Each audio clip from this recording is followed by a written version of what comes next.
Les conseillers en gestion de patrimoine n'ont pas toujours bonne presse, mais c'est peut-être seulement parce que vous les choisissez mal. Même s'il faut toujours passer du temps à se former soi-même, vous êtes nombreux à avoir des projets complexes en tête nécessitant un certain accompagnement. D'autres sont entrepreneurs et aimeraient organiser correctement les passerelles entre leur patrimoine professionnel et leur patrimoine personnel. D'autres encore ont des problématiques de transmission qu'ils souhaiteraient optimiser.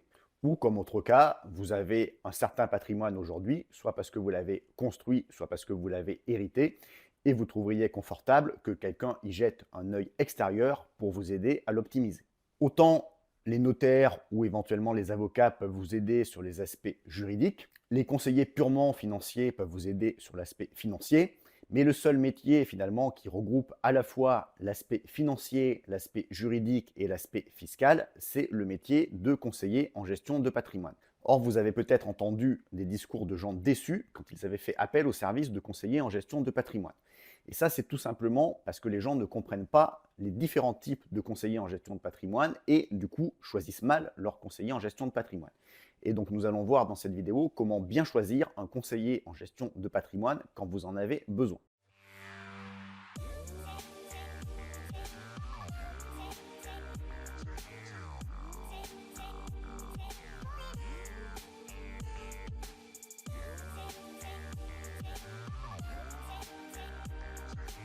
Alors pour bien comprendre comment bien choisir votre conseiller en gestion de patrimoine, déjà il faut comprendre qu'il y a trois différentes sortes de conseillers en gestion de patrimoine, trois différentes catégories. La première catégorie, c'est le conseiller en gestion de patrimoine non indépendant. C'est celui qui va travailler pour des banques ou des compagnies d'assurance. Vous y avez accès notamment quand vous avez un certain patrimoine et que votre banque vous classe en gestion privée.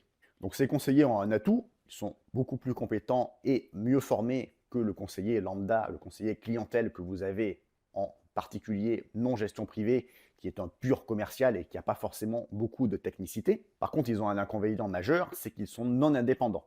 Donc, ils vont être obligés et être contraints de pousser uniquement les produits de la banque, les produits qui font travailler la banque ou la compagnie qui l'emploie, ce qui est assez logique. Or, autant une banque en gestion privée peut avoir quelques bons produits, autant une banque qui a des produits excellents dans toute la gamme de produits à disposition d'un investisseur, ça n'existe pas à ma connaissance. La deuxième catégorie, c'est avec le conseiller en gestion de patrimoine indépendant qui a un conseil non indépendant. Alors je m'explique, ils sont indépendants par le fait qu'ils exercent à leur compte, ils n'ont pas d'employeur bancaire, pas d'employeur de compagnie d'assurance. Et ils peuvent prescrire tout produit de toute banque, de toute compagnie d'assurance, tout montage, voilà, ils peuvent tout faire. La problématique, c'est la façon dont ils sont rémunérés. Ils sont rémunérés par des rétro-commissions. C'est-à-dire que, par exemple, ce type de conseiller en gestion de patrimoine va vous faire souscrire une assurance vie. Son conseil va être gratuit et lui, il va être payé parce que l'assurance vie va vous payer une rétro-commission. De même, s'il vous fait prendre un bien immobilier, il va être payé par une rétro-commission du promoteur. Et ça, le gros problème, c'est que ça entraîne un conseil non indépendant. Parce que, évidemment, le conseiller en gestion de patrimoine qui est rémunéré de cette façon, il a tendance non pas à vous préconiser les meilleurs produits, mais à vous préconiser les produits qui vont le plus le rémunérer. Donc c'est comme ça que vous pouvez vous retrouver avec des assurances vie avec des frais de gestion qui ne sont pas les meilleurs, ou vous retrouver avec un conseiller en gestion de patrimoine qui va vous pousser des produits comme des biens immobiliers dans des résidences-services qui ne sont pas les meilleurs produits immobiliers, mais qui, lui, le rémunèrent assez généreusement en rétrocommission. Et c'est là où, attention, il y a une grosse problématique. Vous allez me dire, oui, mais ce n'est pas la majorité des CGPI en France. Eh bien si, c'est 95% des conseillers en gestion de patrimoine indépendants qui sont rémunérés de cette façon, par rétrocommission. Donc cette deuxième catégorie, c'est celle qui pèse vraiment le plus. Et pour moi, ce n'est pas celle sur laquelle vous devez vous orienter quand vous choisissez un conseiller en gestion de patrimoine. Puisqu'en effet, il y a une troisième catégorie de conseillers en gestion de patrimoine indépendants. Alors, ils ne représentent que 5% des conseillers en gestion de patrimoine indépendants en France. C'est ceux qui sont à leur compte, donc ne sont pas affiliés à une banque ou une compagnie d'assurance, mais en plus qui ont un mode de rémunération uniquement en honoraires. C'est-à-dire que vous payez leur temps passé sur votre dossier, et s'ils touchent des rétrocommissions, parce que c'est un peu le mode de distribution des assurances vie, des produits immobiliers parfois, eh bien, ils vont vous rétrocéder l'intégralité des rétrocommissions qu'ils pourraient potentiellement toucher. Et donc ça vous garantit un conseil 100% indépendant. Parce que finalement, ce conseiller en gestion de patrimoine qui vous pousse un produit où il y a peu de rétrocommissions ou qui vous pousse un produit où il y a beaucoup de rétrocommissions, étant donné qu'il va vous rendre toutes les rétrocommissions et que lui, il va être payé temps passé en honoraires, il n'a aucun intérêt à vous pousser un produit potentiellement médiocre de défiscalisation, mais qui donne beaucoup de rétrocommissions, puisque lui, il sera payé de la même façon. Charlie Munger disait « N'oubliez jamais le pouvoir des incentives, c'est la chose la plus puissante au monde ». Et bien justement, contrairement au deuxième type de conseiller en gestion de patrimoine que l'on venait de voir avant, celui-là, ce troisième type, il n'a aucune incitation à vous pousser un mauvais produit. Il est complètement indépendant dans votre conseil et donc il va essayer de vous donner le meilleur conseil. A l'inverse, un conseiller en gestion de patrimoine qui est issu de la deuxième catégorie et qui est lui payé en rétrocommission, eh bien il est en plein conflit d'intérêts entre d'une part vos intérêts, c'est-à-dire vous proposer un placement pertinent et qui contient le moins de frais possible, et d'autre part entre ses propres intérêts à lui, c'est-à-dire de maximiser sa rémunération et donc de maximiser la rétrocommission qu'il va toucher. Et il n'y a pas de hasard dans ce monde, puisque si on donne quelques petites anecdotes, il y a des arnaques évidentes par le passé qui ont été recommandées par des conseillers en gestion de patrimoine. On peut citer par exemple l'affaire Aristophile qui était de l'investissement dans des manuscrits. On peut citer des affaires d'investissement en panneaux solaires sous du régime girardin, avec des panneaux solaires qui étaient fictifs et donc où il y a eu un redressement fiscal par l'administration. Et donc tous ces investissements, ils ont fait perdre évidemment de l'argent aux épargnants.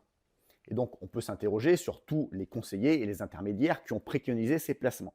Et qu'est-ce qu'ils avaient en commun, ces placements? Eh bien, ils proposer des rétrocommissions très généreuses pour les conseillers en gestion de patrimoine qui les poussaient et qui les préconisaient. Est-ce que c'est de l'incompétence ou est-ce que c'est un biais d'incentive à votre avis? Eh bien, je vais vous donner un indice. Les conseillers en gestion de patrimoine qui étaient uniquement rémunérés en honoraires et non en rétrocommission, donc ceux de la catégorie 3 qui sont à préférer, eh bien, ils n'ont jamais conseillé ces deux investissements catastrophiques que j'ai pris comme exemple, Aristophile et puis les panneaux solaires en girardin qui étaient fictifs. Donc quand on choisit un conseiller en gestion de patrimoine, il est essentiel de bien comprendre à quel type de conseiller en gestion de patrimoine on s'adresse. Et donc il faut s'assurer que c'est un conseiller en gestion de patrimoine qui est réellement indépendant et qui va vous donner un conseil impartial et objectif. Et donc qui est rémunéré en honoraires et pas en rétrocommission. Alors d'apparence, vous allez avoir l'impression que ça vous coûte plus cher parce que le rémunéré en rétrocommission paraît gratuit alors que celui payé en honoraires, eh bien, vous avez une facture, un devis dès le départ.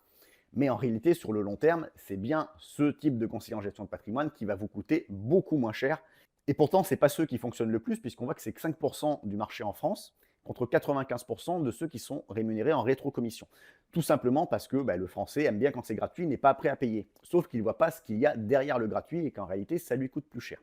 Et c'est pourquoi le seul cabinet que je recommande sur le blog et sur ma chaîne et avec qui j'ai mis en place un partenariat, c'est un conseiller en gestion de patrimoine du type 3, puisque moi, ce que je valorise et ce que je préconise, c'est le conseil patrimonial réellement indépendant et sans conflit d'intérêts. Et donc, ce cabinet de conseil en gestion de patrimoine avec qui j'ai un partenariat, ils sont parfaitement compétents pour traiter vos problématiques spécifiques, aussi bien en matière financière que juridique et fiscale. Et surtout, eh bien, ils sont vraiment indépendants et il n'y a pas de conflit d'intérêts, donc ils vont vous préconiser les choses qui sont les meilleures pour vous et non pour eux. Donc si ça vous intéresse, je vous mets leur référence dans la description de la vidéo avec un lien sur lequel vous pourrez les contacter de ma part. Vous serez comme ça très bien reçu. Voilà, si vous avez aimé cette vidéo, n'oubliez pas le petit like, de vous abonner à la chaîne. Si vous ne connaissez pas déjà, je vous mets également dans la description de la vidéo les références vers mes livres d'immobilier et de bourse. Et je vous dis à bientôt sur le site mes-investissements.net et sur la chaîne YouTube associée.